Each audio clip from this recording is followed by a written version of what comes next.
예상으로 배를 탈 수는 있어요.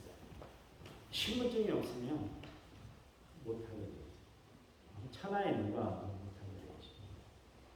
천국 가는데 우리가 갖춰야 할 것이 하나예요. 내가 예수를 구주와 주님으로 모셔드렸다는 그 사건 하나만으로 우리는 구원받아 천국 백성 되는 줄 믿으시기 바랍니다. 옆에 분하고 인사하는데 편하게 인사하세요. 사랑합니다. 축복합니다.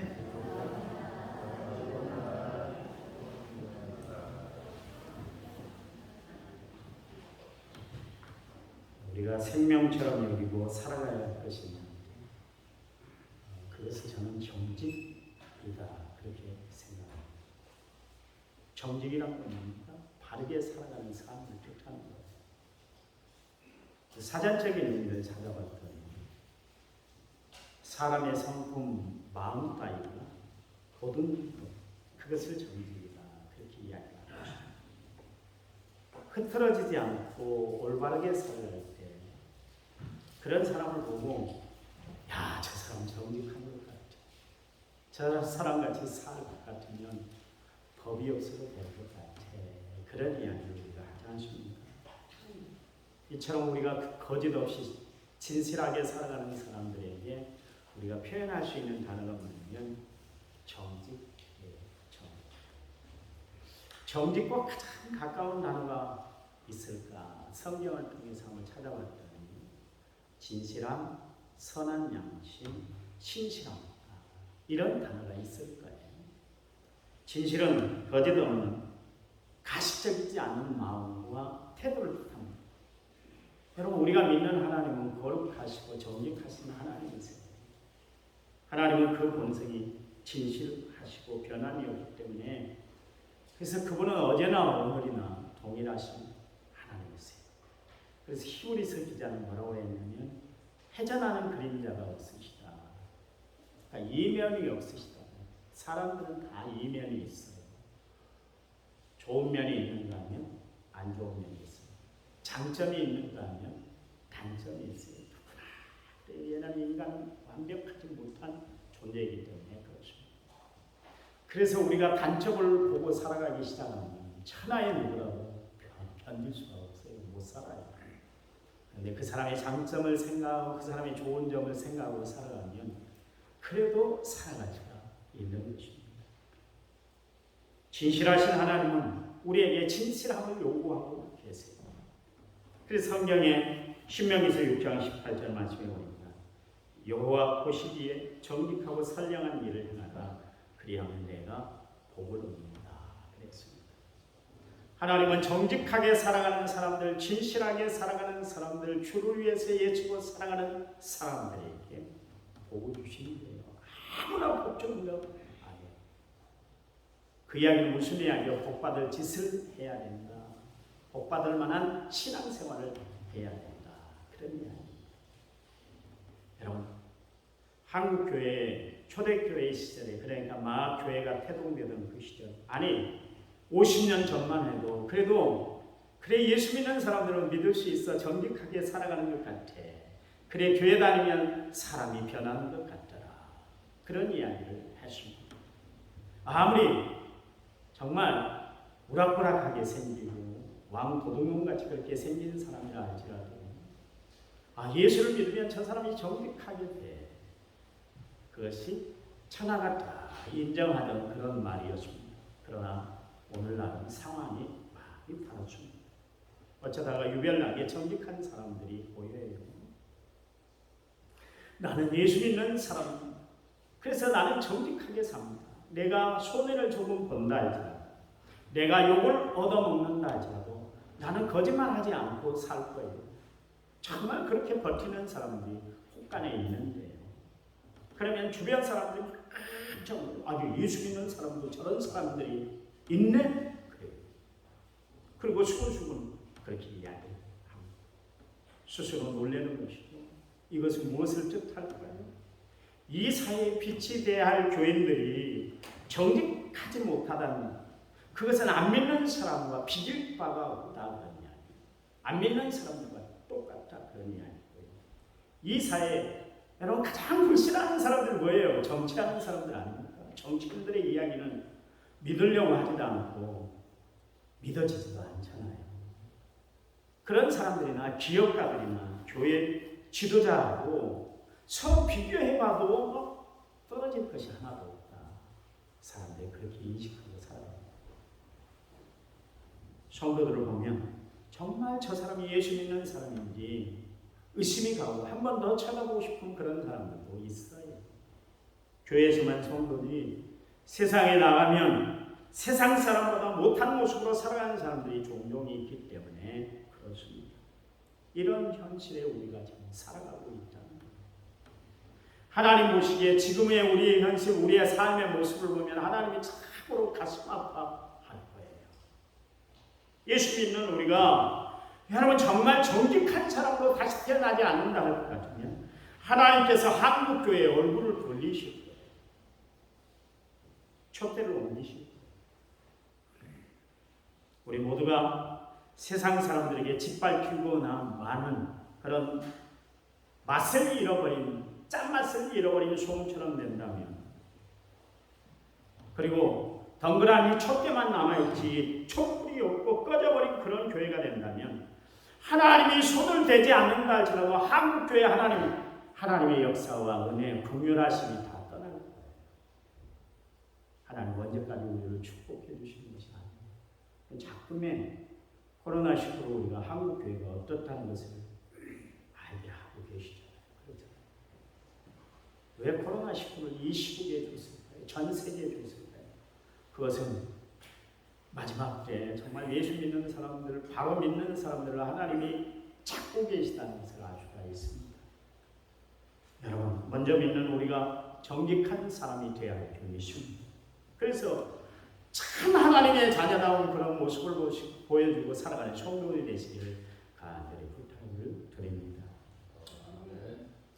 이 진실이라는 말이 러시아 말 프라우다 그런 단어로 사용되고 있습니다.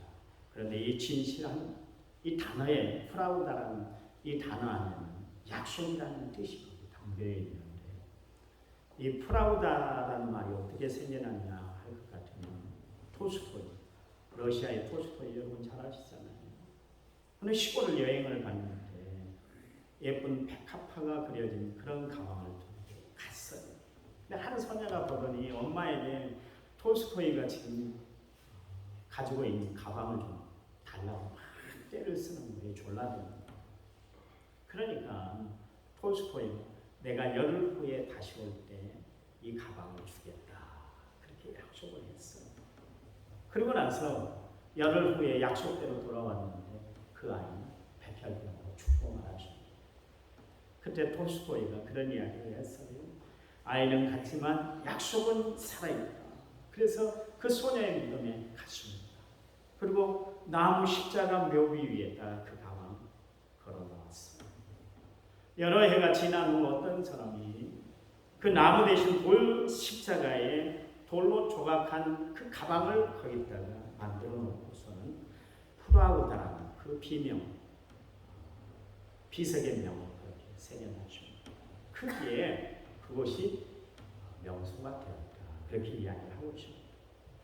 여러분, 약속은 지킬 때 진실함이 있고, 약속은 지킬 때 역사가 나타나는 것이고, 약속은 지킬 때 가치가 있는 거예요. 지금 우리가 살아가는 이 세상은 약속을 잘 지키지 않는 것 같아요.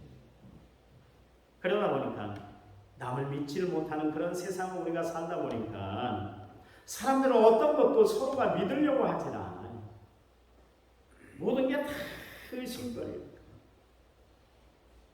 내 주위에 믿을 만한 것은 아무것도 없다. 나밖에 믿을 것이 없다. 그렇게 생각하면 사람들이 살아가고 있습니다. 어떤 분이 그래요. 목사님, 약속은 깨지라고 있는 것이에요. 그런 이야기를 하시더라고요. 여러분, 이런 세상에 우리가 살아가고 있습니다. 여러분, 지금 이 시대는 경제가 어려워서 힘든 것이 아니에요. 어디 마음 둘 것이 없고 어디 기댈 것이 우리 주변에 없다는 것이 문제 아닙니까?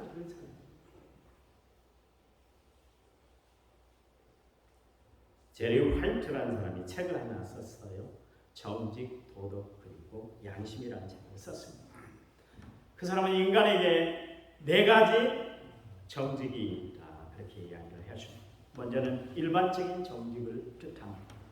이것은 거짓말하지 않고 바르게 살아가는 것, 그것이 정직이라는 것이죠. 우리가 통상적으로 지내고 살아가는 것, 남에게 해프지 아니하고 거짓말하지 아니하고 그렇게 살아가는 것, 그것이 일반적인 정직이다 그랬습니다. 두 번째는 법률적 정직함이 있다고 그랬습니다.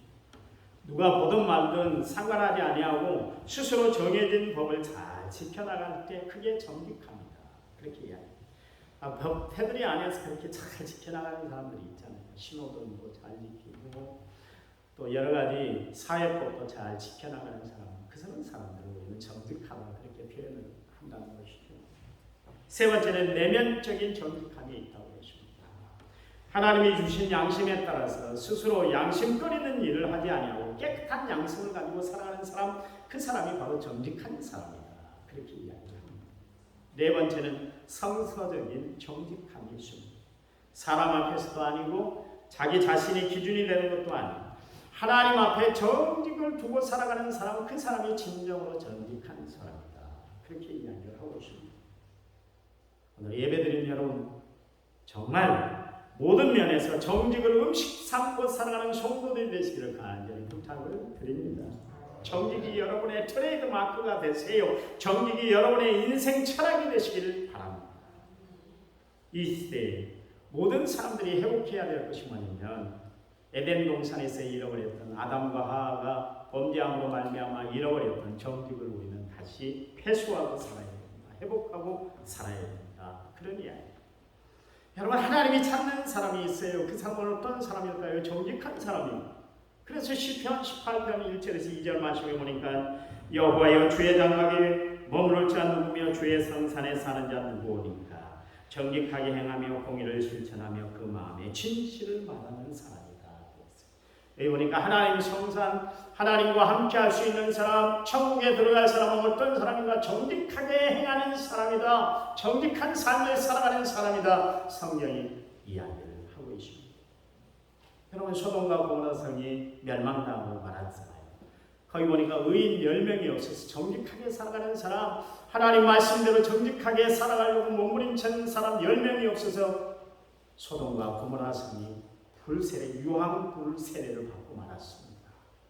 그런가 하면 에레미야 시대 때는 하나님이 에레미야 선지자를 통해서 이야기하잖아요. 너가 예루살렘 거리를 지나가면서 정말 정직하게 행하는 사람, 공의를 행하는 사람, 그 한 사람만 찾으면 내가 이 성을 사해 줄 것이다 그랬어요.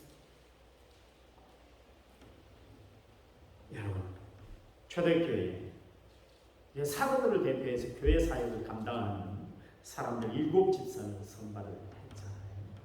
그 조건 중에 하나가 뭐냐면 성령 충만하고 사람들에게 칭찬받는 사람들이고 거짓 없이 진실하게 살아가는 사람들, 그 사람들이 오늘날로 이야기하면 장로의 조건이다 그런 이야기.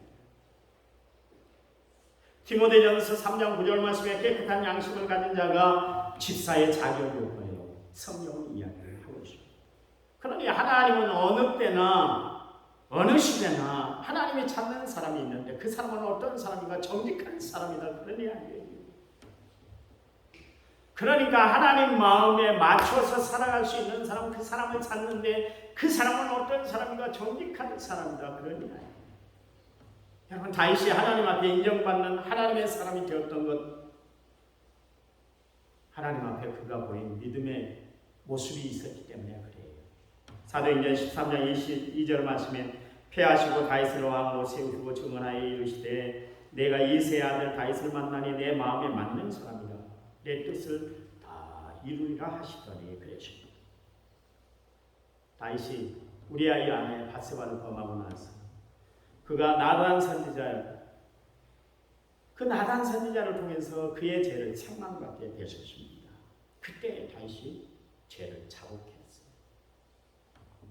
그때 사실 다윗은 하나님 앞에서 그의 신앙, 그의 정직함을 테스트받는 기회였어요. 그때 만약 다윗이 하나님 앞에 나단 선지자 앞에서 핑계거리를 댔다면 그는 하나님 앞에 온전히 쓰임받는 하나님 사람이 되지를 못했을 거예요. 아담이 그의 죄를 하하에게 돌렸던 거죠. 그가 범죄한 것이 밧세바가 나를 유혹했기 때문에, 그래서 내가 죄를 범했습니다 그러면서 그가 변명을 했다면 그는 성군도 그리고 하나님의 사람으로도 인정받지 못했을 거예요. 하나님은 다 아시잖아요. 다 아셨잖아요. 저 밧세바라는 여자가 먼저 나에게 꼬리를 쳤잖아요. 아니 대낮에 가림막도 없이 그렇게 목욕하는 사람이 어디 있어요? 위에서 보니까 훤히 다 보이던데 그 장면을 보고 흔들리지 않는 사람이, 남자가 어디 있어요? 충분히 변명으로 자기를 둘러댈 수가 있었어요. 그러나 정직한 다윗은 하나님이 그의 죄를 지적하자 그 자리에서 무릎을 꿇었어요. 그래요, 내가 죄인입니다. 내가 잘못했습니다. 그러면서 하나님 앞에 용서를 구했던 것을 알 수가 있습니다. 그에 비해 다윗의 장인이고 그의 선왕이었던 사울 왕이고 정직성에 대한 테스트를 그가 받게 되셨습니다. 하나님이 아말렉과 전쟁을 하게 했는데 하나님 분명히 말씀하셨잖아요. 아말렉과 전쟁을 해서 어떤 전리품도 취하지 말아라. 다 침멸시켜라. 전멸시켜라. 그게 하나님의 명령이었어요. 그것이 사울이 지켜야 할 도리였습니다. 그런데 사울이 진멸하지 않고 좋은 것을 남겨뒀어요. 그래서 전쟁터를 방문했던 사무엘 선지자가 사울의 잘못된 행동을 지적했을 때, 여러분 그때라도 다윗처럼 그래 내가 잘못했습니다. 잠깐 내가 마음을 잘못 썼네요. 내가 재물에 눈이 뒤집혔네요. 그렇게 이야기를 했었어요. 그리고 하나님 앞에 용서를 구했어야 되는데 그는 변명거리를 찾았습니다. 저가 하나님 앞에 재물을 들려고 그렇게 좋은 것을 남겨뒀지 않습니까? 그렇게 이야기를 했어. 그는 결국 변명거리를 찾고 말았다. 그런 이야기. 그게 사울이 버림받는 조건이 되고 말았습니다. 끝내 그는 하나님을 붙잡았던 것이 아니라 선지자 사무엘의 옷자락을 잡았는데 옷이 찢어질 정도로 그렇게 붙잡았어요. 그러면서 그가 뭐라고 그랬냐면 내 체면 좀 다시 세워주세요 그랬어요. 하나님 내 죄를 용서해 주세요 이렇게 이야기한 것이 아니라 내 체면이 깎이게 된 것 그것 다시 구제해 주세요 그랬어요. 그게 사울의 최고의 실수였습니다. 여러분 인간은 완벽하지 못한 존재이기 때문에 언제든지 우리는 죄를 지을 수가 있는 거예요. 그런데 그 실수를 했을 때 어떻게 처리했느냐에 따라서 여러분 그게 믿음의 사람인지 아니면 버림받는 사람인지 결과가 나온다 그런 이야기예요. 여러분 하나님은 우리를 우리에게서 변명거리를 듣기 위해서 우리를 부르신 것이 아닌 우리의 정직한 고백을 듣고 싶어 하시는 것이 하나님의 마음인 줄 믿으시기 바랍니다. 아시나요? 정직한 마음은 하나님이 주시는 마음이에요. 여러분 살아가면서 꼭 기억하시기 바랍니다. 하나님은 정직한 사람의 손을 들어주시는 하나님이세요. 여러분 우리가 인생을 살아가면서 자신감과 확신을 갖는 원인은 정직함에서 오는 거예요. 여러분 정직하면 당당해요. 그래서 요한일서에 보면 요한 사도가 그런 이야기를 했어요. 하나님 앞에 당당히 나가는 사람들은 어떤 사람인가? 하나님 앞에 꺼낼 것이 없는 사람. 그 사람들은 당당히 나가서 하나님에게 원할 것 다 원하고 살아간다. 그렇게 이야기를 하고 있습니다. 여러분 담대함, 강함, 진실하면서 우러나오는 능력이에요. 그런데 여러분 성경이 이야기하는 정직이라는 것은 하나님의 표준으로 봤을 때 정직한 것이지 인간의 평가로 정직을 가름해서는 안 된다. 그런 이야기예요. 그러니까 하나님이 정직하다 그러면 그 사람이 정직한 것이고 하나님이 정직하지 않다 아니다 흔들어 버리면 천하의 어떤 사람들이 어떤 일들을 이야기한다 할지라도 그거는 정직하다고 인정되지 않는 것이죠. 왜냐하면 천사람 만사람보다 하나님의 판단이 분명하고 하나님의 판단이 정확하기 때문에 그렇습니다. 하나님은 모르시는 것이 없어요. 그리고 틀리시는 것이 없어요. 그분은 정확하십니다. 아시나요? 정직한 삶, 성령의 인도함을 받고 살아가는 사람들에게 나타나는 신앙의 표현이에요. 그러니까 여러분이 정직하게 살아간다는 것은 여러분이 성령을 충만히 받았다는 거예요. 그런데 여러분이 부정직하게 살아가고 있다고 할 것 같으면 여러분은 성령 받지 못하는 사람. 왜? 성령은 거룩한 영, 깨끗한 영, 그리고 정직한 영이기 때문에 성령이 우리에게 함께 하시면 우리는 정직을 열매 맺고 살아가는 삶을 살아가게 된다. 그런 이야기예요. 그래서 성령이 우리로 하여금 거짓을 몰아내게 만들고 정직하게 살아가고 그렇게 만든다. 그런 이야기예요.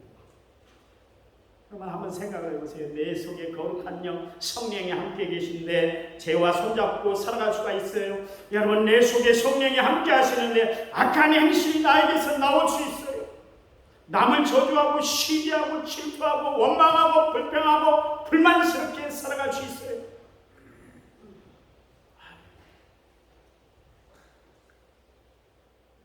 죄송한 이야기입니다. 그 사랑제일교회 목사 이름이 뭐예요? 예? 정광훈. 지금도 투쟁합니다. 하나님이 투쟁하라는 것이 그에게 준 하나님의 미션입니다. 맨 유튜브에 나와서 정부를 까고 그런 이야기. 정부를 탓하기 전에 목회자는 자기 자신을 바라봐야 된다고 생각합니다. 자기가 그 정도로 당당하게 살아가고 살펴봐야 됩니다. 그러면 하나님 앞에 무릎 꿇을 수가 있고 하나님의 도우심을 구할 수가 있고 남을 비난하고 비탄하기보다는 사랑하고 은혜를 베풀게 될 줄 믿습니다. 여러분 바르게 사세요. 예수 믿어도 정직하게 사세요. 정직하게 사세요. 성령이 없으니까 그렇지. 여러분 너 세계 정직한 마음으로 새롭게 하는 성령이 교통하고 있는데 남을 속이고 내 자신을 포장하고 남을 함부로 대하고 말도 거칠고 내 마음대로 살아갈 수가 있나요?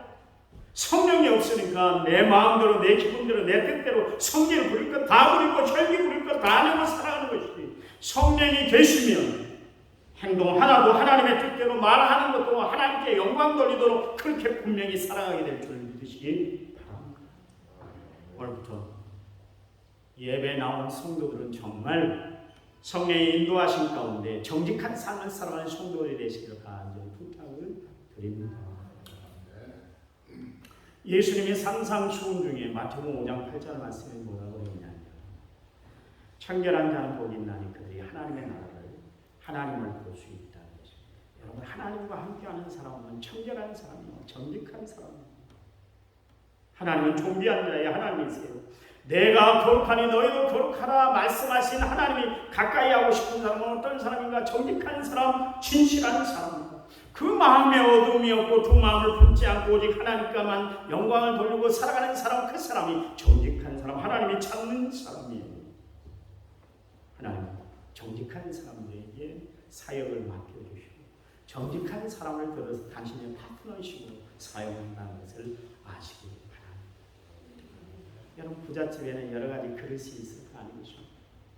저희도 요즘 이사 준비를 순간순간 하고 있습니다. 얼마나 그릇이 많은지 모르겠어요. 그릇 다 거의 절반은 넘겨놓은 것 같아요. 그렇지만 봐보세요. 거기 부잣집에 금그릇도 있고 은그릇도 있고 동그릇도 있지만 여러분 값이 나가는 그릇이라고 다 사용되는 것이 아니라 깨끗한 그릇이 사용을 받는 거예요. 마찬가지로 많고 많은 사람들이 있지만 하나님은 어떤 사람을 쓰실까요? 정직한 사람, 마음이 깨끗한 사람을 하나님이 쓰신다. 그런 이야기. 여러분 예수 그리스도 피로 정결함을 받은 사람, 그런 사람들이 하나님 앞에 쓰임받는다는 것을 분명히 기억하시기 바랍니다. 빌립의 전도를 받았던 나다나엘이 있어요. 하루는 빌립이 나다나엘에게 찾아왔습니다. 자기가 메시아를 만났다는 거예요. 그런데 그분은 나사렛 예수라는 거예요. 그리고 야 나사렛 예수님 그분이 메시아니까 같이 만나러 가자 그랬더니 나다나엘이 뭐라고 하세요? 나사렛에서 선한 것이 나올 수 있겠어? 그랬어요. 예수님은 나다나엘하고 빌립하고 서로 이야기를 나눴잖아요. 예수님이 그의 곁에 있었던 것도 아니고 떨어져 있었음에도 불구하고 나다나엘이 예수님에 대해서 어떻게 받아들였고 어떻게 말했는지 다 알고 계셨다 그런 이야기죠. 그래서 빌립과 나다나엘이 함께 예수님을 찾아오자마자 예수님이 나다나엘을 보시면서 뭐라고 했냐면 너는 정말 이스라엘 나라에 참 간사함이 없는 사람, 진실한 사람이구나 그렇게 이야기를 했어요. 그랬더니 생명부지잖아요. 뭐 통생명 나눈 것도 아니고 가까이서 대화하는 것도 아니고 그랬는데 나다나엘이 깜짝 놀라는 거예요. 아니 저는 생명부지인데 어떻게 저에 대해서 그렇게 잘하십니까? 그랬어요. 그랬더니 예수님 뭐라고 그래요? 너가 무화과 나무에 있을 때 내가 다 보고 있었다. 그랬어요. 하나님은 나다나엘의 그 정직한 모습, 숨김이 없이 정직하게 말하는 그의 모습을 보고 예수님의 제자로 들어서 사용했던 것을 알 수가 있습니다. 그래. 여러분 하나님은 우리의 정직한 심령, 속심령을 들여다보고 계세요. 여러분 우리의 삶은 속도가 문제가 아니라 방향 설정이 바로 돼야 되는 거예요. 방향이 문제인 거예요. 항상 방향 설정을 잘하고 살아가면 정직한 모습으로 살아가면 여러분 우리의 삶이 바른 길로 가게 되는 줄 믿으시기 바랍니다. 여러분 방향을 바로잡으려면 어떻게 해야 되겠어요? 우리의 마음을 성령이 인도해 주셔야 돼요. 그래서 말씀의 지시함을 받고 살아갈 때 우리는 정직의 좁은 길을 걸어가지고 있는 것입니다. 성경에 보면 바리새인들이 예수님께 호되게 책망을 받았잖아요. 그 이유는 뭐냐면 그들은 정직하지를 못했어요. 이중적인 생활을 했어요. 사람들 앞에서는 그럴싸한 모습으로 그렇게 자기를 포장하면서 살았고 사람이 없을 때는 제멋대로 살았다. 그러냐? 그건 무슨 이야기예요? 하나님 없이 살았다. 그래서 그들의 예식적인 행동이 예수님의 독서를 불러 일으켰던 것을 알 수가 있습니다. 외식하는 자에게 임박한 진노를 피할 수 없다 그랬는데 그것은 무슨 이야기야? 너희는 지옥 가. 너희는 천국을 못 가. 지옥 가는 거야. 예수님이 바리새인들에게 그런 이야기를 하셨어요. 요한계시록 21장에 보면 지옥 가는 사람들 리스트가 기록되어 있는데 잘 들어보세요. 요한계시록 21장 8절 말씀에 그러나 두려워하는 자들과 믿지 않는 자들과 흉악한 자들과 살인자들과 음행하는 자들과 점술자들과 우상숭배자들과 거짓말하는 모든 자는 불과 유황에 타는 못해 던져지니 이것이 둘째 사망이다. 그러면서 계시록 21장 27절 말씀에 무엇이든지 속된 것이나 가증한 일 또는 거짓말하는 자는 결코 그리로 들어가지 못하되 오직 어린 양의 생명책에 기록된 자만이 들어갈 것이다. 그것입니다. 보세요. 여기 하나님이 찾는 사람, 하나님이 천국에 입성하게 하는 사람은 어떤 사람인가? 정직한 사람이 되죠. 여러분 천국 가고 싶잖아요. 천국 가려고 예수 믿잖아요. 그러면 정직하게 살아가시기 바랍니다. 저는 그랬으면 좋겠어요. 야, 남은 성결교회 성도는 너무 정직한 것 같아요. 저 사람들하고 사업하면 그냥 내가 믿고 모든 것을 다 맡길 수 있을 것 같아요. 그런 사람들이 됐으면 좋을 것 같아요. 여러분 성경에 보세요. 속이는 자의 아버지 이스라엘을 바뀌었잖아요. 항상 자기의 이득만 챙기고 자기의 좋은 것만 쟁취하며 살았던 그 사람이 드디어 야복강가에서 최고의 위기를 맞았어요. 그때서야 바로 자기 자신을 발견하게 됐어요. 거기서 야곱은 자신의 실존을 발견하게 됐어요. 그래서 하나님 앞에 진심을 묶어서 기도하기 시작했지 않습니까? 그동안 자신이 잘못 살아왔다는 것, 그거 되돌아보게 되고 욕심껏 살아왔던 어리석은 과거를 깨닫고 정직한 자신을 하나님 앞에 내세우고 밤새도록 기도했어요. 그리고 났더니 그 다음날 그가 맞았던 그 아침이 뭡니까? 분이엘의 아침이었다. 하나님의 낯을 뵙게 됩니다. 여러분 정직한 사람만이 하나님 분이엘 하나님을 만나게 돼요. 여러분 우리가 하나님을 만나지 못하기 때문에 가진 술수를 다 쓰고 살아갑니다. 속여먹고 살아갑니다. 사람들은 자신이 불이익을 당할까 거짓말을 하고 순간의 위기를 벗어나기 위해서 꼼수를 부리면서 살아가고 있습니다. 그러나 분명히 기억해야 할 것은 여러분 사람의 눈은 속일지 모르지만 하나님의 눈은 정확한 눈은 속일 수 없다는 것을 분명히 기억하세요. 하나님은 불꽃 같은 눈으로 우리를 주야로 살피고 계시는 분이세요. 우리의 정직한 마음을 들여다보신다. 그런 이야기. 여러분, 삶 가운데 성령의 9가지 열매를 열매 맺고 살아가시기 바랍니다. 빛의 자녀답게 착함과 의로움과 진실함을 열매 맺고 살아가는 성도들이, 정직한 삶을 살아가는 성도들이 되시기 바랍니다. 하나님은 정직한 사람을 찾으신대요. 그래서 시편 7편 10절 말씀에 하나님이 정직한 자를 구원하신다고 그랬고, 잠언 2장 7절 말씀에 하나님은 정직한 자에게 완전한 지혜를 주신다고 그랬고, 잠언 4장 11절 말씀에 하나님은 정직한 자와 교통하신다고 그랬고, 잠언 19장 8절 말씀에 하나님은 정직한 자의 기도를 들어주신다 그랬어요. 여러분, 정직하게 살아갈 때 우리가 잃는 것이 많은 것이 아니라 오히려 받는 것이 더 많고, 쟁취하는 것이 더 많고, 취득하는 것이 더 많다, 그런 이야기예요. 세상은 악이 난무하고 부정직이 강화되고 어둠이 판을 치고 있는 것이지만, 그러나 예수 믿는 우리만큼은 정직하고 깨끗하고 그래 성결한 주의 백성으로 날마다 살아가는 성도의 되시기를 간절히 부탁을 드립니다. 하나님이 기뻐하시는 정직한 삶을 제물로 드리는 성도들 되시기를 간절히 부탁을 드립니다. 정직하십시다. 정직하게 사세요. 하나님 감사합니다. 정직한 주의 백성은 세상의 빛과 소금의 사명을 잘 감당하고 살아가는 저희들을 축복해 주시옵소서. 예수님 이름으로 기도했습니다.